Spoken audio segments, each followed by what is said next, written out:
Before we start, the owner of a white Ford Taurus, you have left your lights on. I'm kidding. The best man's supposed to give a half-drunk speech. Is that not what that one Jordan Davis song says?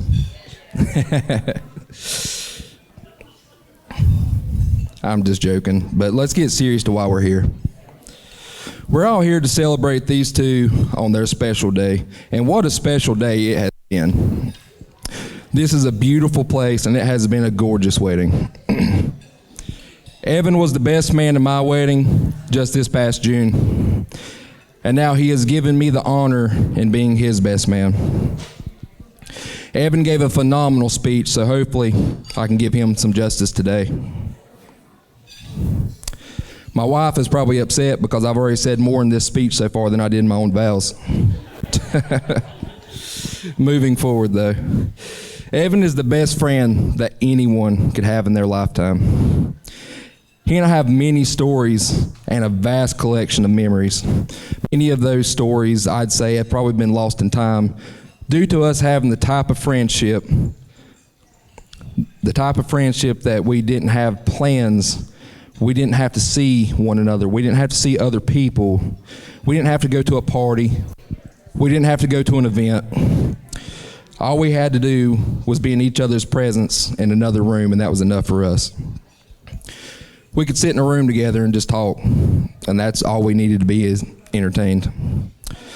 One summer, we were both so bored, we decided to kill as many stink bugs as we could find. We must have slaughtered maybe 100 of those in his mother's pool house. We would play Call of Duty Zombies or Injustice for hours on end. I can still think about those hundreds of rematches between Deathstroke and Batgirl. Evan mentioned in his best man speech that my family took him in as one of his own. Well, little did he know, my family also took him in as one of their own, or his family took him in as one of my own as well. Evan's mother, Val, would love to show me her most recent DIY home and renovations when I would come over. I can still hear Evan saying, "Ma, he doesn't care." And I can still hear Val saying, "Ev, shut the hell up." I wish Val could have been here with us today. She would have loved Evan. And she would be ecstatic to know Evan has found someone to whom makes him truly happy. However, I do believe Val is here with us in our hearts. Evan is that type of friend that he and I don't need to speak every day to maintain our friendship. I've maybe seen him on average once or twice a year since we've graduated college, but I will always know where our friendship lies. Evan has been with me through thick and thin. He came over to my parents' home one evening to help my mother get me enrolled into a university. My parents were both ignorant of the process due to them never being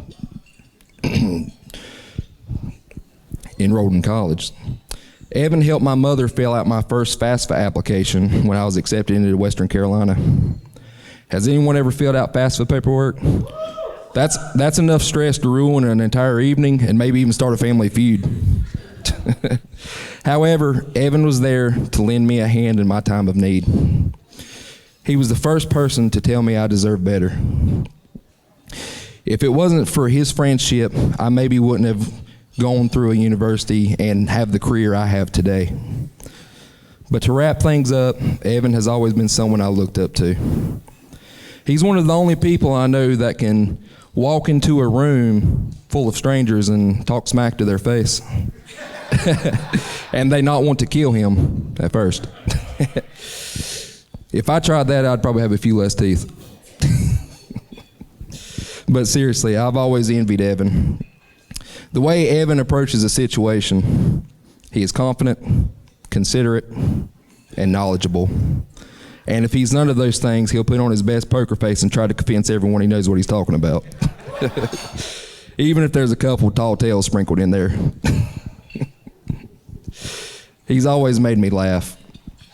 I remember Evan and I used to carpool together because we only lived several miles from one another in high school. I pulled in to pick Evan up for school one day, and he come running out of the door with his jacket half on, wearing 2 different types of shoes, and he had a coffee cup. When he sat down in my car, in that coffee cup was cereal, and he was eating it with a butter knife. I still think about that to this day. But in closing, Evan, I can see the way Devin looks at you. I can see the way you look at one another with complete confidence. I can say that the 2 of you make a perfect pair. Devin, you have a kind soul, a big heart, and you're absolutely stunning. Evan has found the perfect woman. Evan, buddy, you're my best friend, and I love you, buddy. We ride together, we die together. Bad boys for life. Congratulations to Mr. and Mrs. Evan and Devin Lopes. Let's all get a round of applause for the newlyweds. That was the best man, Mikey Wise, ladies and gentlemen. I would now like to invite the father of the groom, Jack Lopes.